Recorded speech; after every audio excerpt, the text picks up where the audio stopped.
नमस्ते साथीहरू। म चाहिँ 100% प्योर भेजिटेरियन हुँ।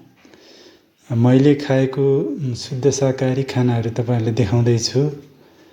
प्राणीहरूबाट उत्पादित कुनै पनि खाना खाँदैनौँ। कुनै पनि प्राणीको हत्या गरेर खाँदैनौँ। जति आफ्नो शरीरको माया लाग्छ त्यसै गरी प्राणीहरूलाई पनि आफ्नो शरीरको माया लाग्छ। प्राणीहरूलाई जिउन दिनुपर्छ। वध गर्नु भनेको महापाप हो। यस्तो कुकर्म कसैले नगरौँ। पापको भागीदार नबनौँ। धन्यवाद। जय भेजिटेरियन।